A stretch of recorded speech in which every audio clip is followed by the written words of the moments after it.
আমি আমার এই প্রায় 55 বছরে যতটুকু শিখেছি তার খোলাসা কথা হলো, আল্লাহর কাছে যত অন্যায় করেন, মদ খেয়েছেন, শুয়োরের গোশত খেয়েছেন, অন্যায় করেছেন, যাই করেছেন, মাপের আশা আছে। আল্লাহ মাপ চাইলে মাপ করবে, না চাইলেও করতে পারে। কথা বুঝতে পেরেছেন? আর একটা গুনাহ আল্লাহ মাপ না চাইলে মাপ করবে না, তওবা পুরো করলে সেটা হলো শিরকের গুনাহ। আর একটা গুনাহ আল্লাহ মাপ চাইলেও পুরো মাপ করবে না, সেটা হলো বান্দার হক, মানুষের ক্ষতি করেছেন। কথা বুঝতে পেরেছেন? এই জন্য ভাইরা, আপনার দ্বারা যেন কোনো মানুষের ক্ষতি না হয়। আমরা এখানে যারা আছি সবাই কিন্তু দুর্বল পার্টি, মানুষ খুন করা, মেরে ফেলা, জমি কেড়ে নেওয়ার ক্ষমতা আমাদের নেই, ঠিক না? কিন্তু আমরা কিছু অন্যায় করি খুব ভয়ঙ্কর। তার ভিতরে একটা হলো গীবত করি। কি করি? গীবত সত্য কথা না মিথ্যা কথা? আমি মাঝে মাঝে প্রশ্ন করি ঠকানোর জন্য, এটাও কিন্তু সেই জন্য।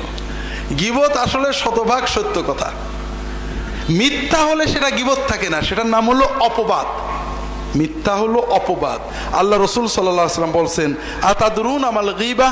قالوا الله ورسوله أعلم قال ذكرك أخاك بما يكره قالوا يا رسول الله رأيت إن كان في أخي ما أقول قال إن كان في أخيك ما تقول فقد اغتبته وإن لم يكن فيه ما تقول فقد بهته أو كما قال صلى الله عليه وسلم। রাসূলুল্লাহ সাল্লাল্লাহু আলাইহি ওয়াসাল্লাম সাহাবীদের বলছেন, তোমরা জানো গীবত কি? তারা বললেন, আল্লাহ এবং তার রাসূল ভালো জানেন। রাসূলুল্লাহ সাল্লাল্লাহু আলাইহি ওয়াসাল্লাম বললেন, তোমার ভাই সম্পর্কে তার গাইবাতে, গীবতে, তার অনুপস্থিত অবস্থায় এমন কথা বলবে যে এটা শুনলে তার মন খারাপ হবে। সাহাবীরা প্রশ্ন করলেন যে ইয়া রাসূলুল্লাহ, এইরকম জিনিস যদি তার সত্যিই থাকে? রাসূলুল্লাহ সাল্লাল্লাহু আলাইহি ওয়াসাল্লাম বললেন, যদি সত্যই এরকম জিনিস থাকে তাহলে সেটা গীবত, আর যদি মিথ্যা বলো সেটা অপবাদ। তাহলে গীবত হওয়ার জন্য দুটো জিনিস শর্ত, একটা হলো সত্য হতে হবে, আর একটা এমন কথা যেটা তার পিছনে বললে সে শুনলে তার খারাপ লাগবে, কষ্ট পাবে। কথা বুঝতে পেরেছেন? আর অপবাদের কথা একটু পরে যাচ্ছি। আল্লাহ রসুল সাল্লাল্লাহু আলাইহি ওয়াসাল্লাম বসে আছেন, তার পাশে তার স্ত্রী আয়েশা রাদিয়াল্লাহু তাআলা আনহা বসে আছেন। এমন সময় আর এক স্ত্রী সফিয়া রাদিয়াল্লাহু তাআলা আনহা তার কাছে এসেছেন, কয়েকটা কথা বলে তিনি চলে গেছেন। আয়েশা রাদিয়াল্লাহু তাআলা আনহা বলছেন, ইয়া রাসূলুল্লাহ হাসবুকা মিন সফিয়া কাযা ওয়া কাযা। তা আয়েশা রাদিয়াল্লাহু তাআলা বলছেন যে ইয়া রাসূলুল্লাহ, আপনার স্ত্রী সফিয়া, তার তো এই ত্রুটি আছে। কথা বোঝেননি? কথা বুঝতে পেরেছেন? আয়েশা সত্য বললেন না মিথ্যা বললেন? সত্য বললেন। সফিয়া চলে যাওয়ার পরে আয়েশা একটা সফিয়ার সত্য দোষের কথা বললেন, যে আপনার স্ত্রী সফিয়ার এই দোষ আছে। আয়েশা রাদিয়াল্লাহু তাআলা আনহার এই কথা শুনে রাসূলুল্লাহ সাল্লাল্লাহু আলাইহি ওয়াসাল্লাম বললেন, ইয়া আয়েশা লাকাদ কুলতি কালিমাতান লাউ মুজিজাত বিমাইল বাহরি লামাজাজাত। আয়েশা, তুমি এমন একটা কথা বললে, একটা বাক্য বললে, এই বাক্যের ভিতরে এত দুর্গন্ধ, এত ময়লা, এত নাপাকি, এত পাপ আছে যে সমুদ্রের পানিতে এটা ঠেলে দিলে, সমুদ্রের পানির ভিতরে এই বাক্যটা ফেলে দিলে পুরো সমুদ্রের পানি নাপাক হয়ে যাবে। তো ভাইরা, এইরকম কথা আমরা কি বলি না? বলি না? বছরে দু একটা। হাজারিন, 5 জন 2 জন মেয়ে এক জায়গায় হলে কথা বলেন, অমুকের বাড়ি দাওয়াতে গেছিলাম, এই দুল পরেছে, এই ফুল পরেছে, এই শাড়ি পরেছে, এই রান্না করেছে ইত্যাদি সমালোচনা করেন না? সওয়াব হচ্ছে না গুনাহ হচ্ছে? কত কঠিন গুনাহ যে কিয়ামতের দিন আপনার নেকিগুলো কেড়ে নিয়ে যাবে। আমরা 5 জন এক জায়গায় বসলে ইমাম সাহেব, মৌলানা সাহেব, মন্ত্রী সাহেব, অমুক সাহেব গীবত করি না? গুনাহ হচ্ছে না সওয়াব হচ্ছে? সবচেয়ে বড় মজা হলো ভাইরা, আমরা গীবত করি যাদের পছন্দ না করি, ঠিক না? যাদের মহব্বত করি সাধারণত গীবত করি না। কার গীবত করি? যেমন ফুরফুরার লোকেরা হয়তো চরমনার গীবত করে, চরমনার হুজুরেরা ফুরফুরার গীবত করে, জামাতের হুজুরেরা তবলিগের গীবত করে, তবলিগের হুজুরেরা জামাতের গীবত করে। আছে না নেই? আছে। প্রথমত এটা একটা মহাপাপ। 2 নম্বর কথা, ওই যার গীবত করলেন কিয়ামতের দিন আপনার জিকির, ওজিফা, জিহাদ, তাকওয়া, তওবা সব সওয়াব কেড়ে নিয়ে যাবে।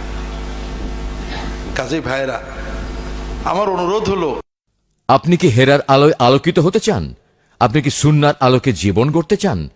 প্রফেসর ডক্টর খন্দকার আব্দুল্লাহ জাহাঙ্গীর রচিত কোরআন সুন্না ভিত্তিক জীবন ঘনিষ্ঠ বইগুলো পড়ুন, সুন্দর জীবন গড়ুন। ইসলামী আকিদা, হাদিসের নামে জালিয়াতি, ইহয়াউস সুনান, রাহে বেলায়েত সহ আরো অনেক বই। কোরআন সুন্নার সাথে থাকুন, জীবন বদলে যাবে। যোগাযোগ আর সুন্না ট্রাস্ট 01715400640। যেন জবানে গীবত না যায়। কথা কি বুঝতে পেরেছেন? মদের পাপের তওবা সহজ, গীবতের পাপের তওবা সহজ না। অনেক হাদিস আছে, লম্বা বলতে পারবো না। আমরা গীবতের চেয়েও বড় পাপ হলো মিথ্যা অপবাদ দেওয়া। কথা বোঝেন? আর এটা আমরা দিই। আল্লাহ রাসূল সাল্লাল্লাহু আলাইহি ওয়াসাল্লাম বলছেন, মান কালা ফি মুমিনিন মা লাইসা ফি আসকানাল্লাহু রাদগাতাল খাবালি হাত্তা ইয়াতিয়া বিমাখরাজিম মিন।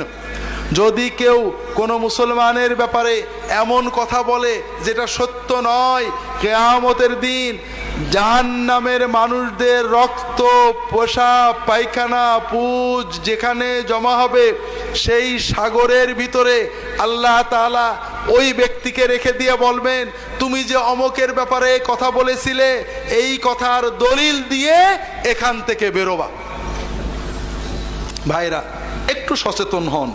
আমরা কি না বলি, বিশেষ করে যারা ইসলামী আপনারা এখানে আছেন, এক দল আর এক দলের বলি ও হলো ইহুদি খ্রিস্টানের দালাল, ও হলো আমলিগের দালাল, ও হলো কি বলে বিএনপির দালাল, ও নাকি অমকের কাছে টাকা খায়, ও সৌদি আরবের টাকা খায়, ও ইন্ডিয়ার টাকা খায়, ও অমক দলে চলে গেছে। এই সব কথা বলি না বলি না? কিয়ামতের দিন আল্লাহ তাআলা আমাদেরকে বলবেন দলিল দিতে পারবেন তো? দুনিয়ায় দেখেন, কেউ যদি বলে অমক লোক আমেরিকার দালাল, অমক লোক ইন্ডিয়া থেকে টাকা খায়, আপনি তাকে বলবেন তুমি কসম করে বলো তো আমি যেটা বলেছি সত্য। যদি অমক লোক ইন্ডিয়ার টাকা না খায় তাহলে আমার বউ 3 তালাক। এটা কেউ বলতে পারবে? তার মানে ও কিন্তু আন্দাজে বলেছে, আর এই আন্দাজ কথাটাই হারাম। দলিল ছাড়া একজন মুসলমানের ব্যাপারে যে কথাটা আপনি বলবেন, কিয়ামতে আল্লাহ তাআলা আপনার কাছ থেকে এটা আদায় করে নেবেন। কাজেই ভাইরা, এই কথাগুলো, এই ধরনের কর্ম থেকে নিজেদের জবানগুলোকে হেফাজত করুন। আমিন।